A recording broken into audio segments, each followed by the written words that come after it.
Assalamualaikum warahmatullahi wabarakatuh. Salam guru penggerak. Pada kesempatan kali ini saya Endang Mulyani, calon guru penggerak angkatan 8 unit kerja dari SD Negeri 3 Sanding Taman, Korwil Panjalu, Kabupaten Ciamis, Provinsi Jawa Barat, dengan pengajar praktik Ibu Dedah Kodariah SPD dan fasilitator Bapak Beni Marjayanto SPD, akan memaparkan kesimpulan dan refleksi pemikiran filosofis Ki Hajar Dewantara pada tugas koneksi antar materi modul 1. Pada kesempatan ini saya akan merefleksi diri saya melalui 3 pertanyaan. Yang pertama, apa yang saya percaya tentang murid dan pembelajaran di kelas sebelum saya mempelajari modul 1.1?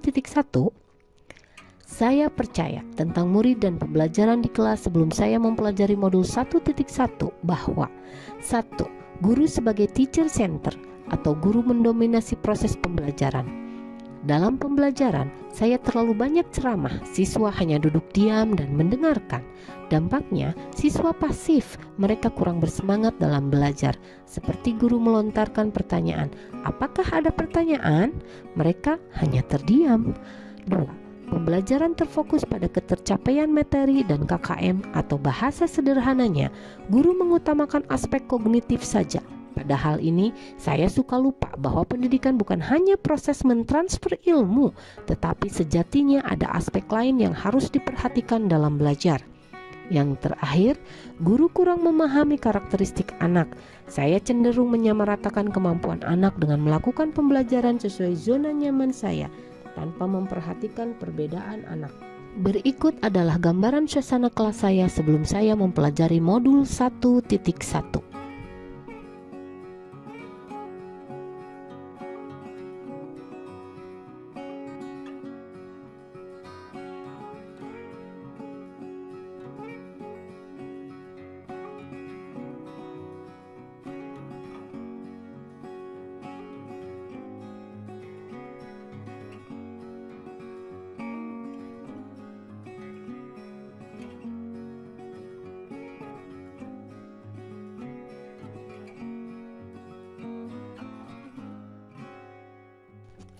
Apa yang berubah dari pemikiran atau perilaku saya setelah mempelajari modul ini? Setelah saya mempelajari modul 1.1, perubahan yang saya rasakan antara lain: pertama, berubah pikiran. Guru bukan satu-satunya sumber belajar.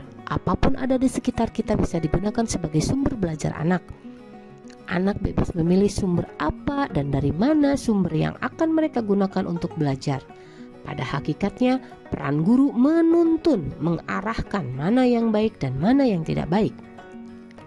Berikutnya, pembelajaran menjadi student center atau berpusat pada anak. Dengan aktivitas pembelajaran berpusat pada anak, anak akan menjadi lebih aktif karena terlibat dalam proses pembelajaran, sehingga mereka mampu mengkonstruksi pengetahuannya. Perubahan secara pikiran yang saya alami terakhir adalah saya mampu menghargai karakteristik belajar anak.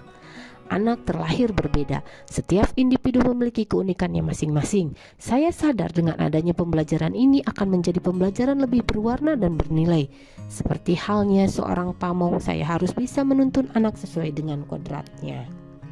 Selain itu, setelah mempelajari modul 1.1 ini, secara perilaku saya juga mengalami perubahan, antara lain, seorang guru dapat mengemas pembelajaran dengan menarik sehingga mampu meningkatkan motivasi belajar siswa.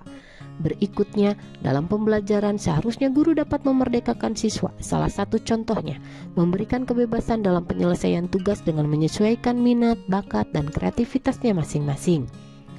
Sebagai seorang pendidik juga harus lebih cermat melihat bakat anak melalui observasi, wawancara, atau pendekatan personal agar kita dapat lebih memahami karakteristik anak.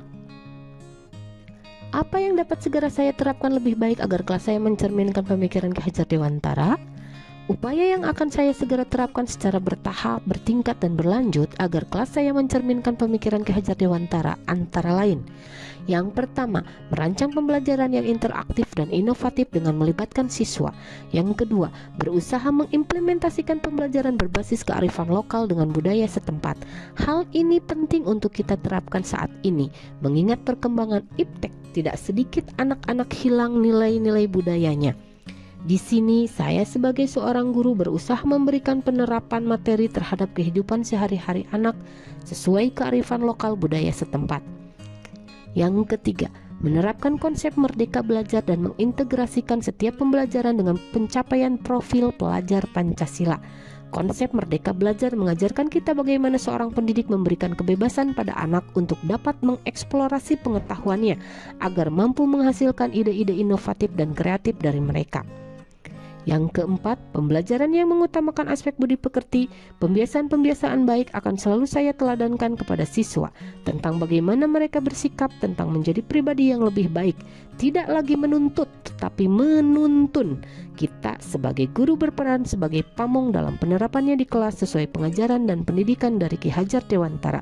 Kita dapat menerapkan pola asih, asuh, dan asah. Yang terakhir, pembelajaran yang sesuai dengan kodrat alam dan zaman tentunya sesuai pemikiran Ki Hajar Dewantara bahwa kodrat anak adalah bermain. Maka dari itu saya akan mengintegrasikan pembelajaran dengan permainan sehingga suasana pembelajaran akan menyenangkan. Implementasi di sekolah dan kelas kami tentang proses pembelajaran serta suasana kelas yang mencerminkan pemikiran Ki Hajar Dewantara secara konkret sesuai dengan konteks lokal sosial budaya melalui proses pembelajaran yang memanfaatkan potensi alam sekitar sekolah, di mana pada lingkungan sekolah kita terdapat peternakan bebek dan benih tanaman sayuran yang cukup banyak, sehingga saya merancang proses pembelajaran pembuatan telur asin dan bercocok tanam sayuran bernilai ekonomis. Kesimpulan yang dapat saya sampaikan yaitu dasar-dasar pemikiran Ki Hajar Dewantara harus segera kita terapkan dalam proses pembelajaran di kelas ataupun di sekolah. Di antaranya, 1. Pendidikan adalah menuntun anak sesuai dengan minat bakatnya. 2. Pendidikan bukan hanya ilmu akademis saja, namun perlu penanaman budi pekerti yang baik. 3. Pendidikan sejatinya adalah berhamba pada anak. Demikianlah pemaparan saya tentang koneksi antar materi pemikiran filosofis Ki Hajar Dewantara. Salam guru penggerak, bergerak, tergerak, menggerakkan. Wassalamualaikum warahmatullahi wabarakatuh.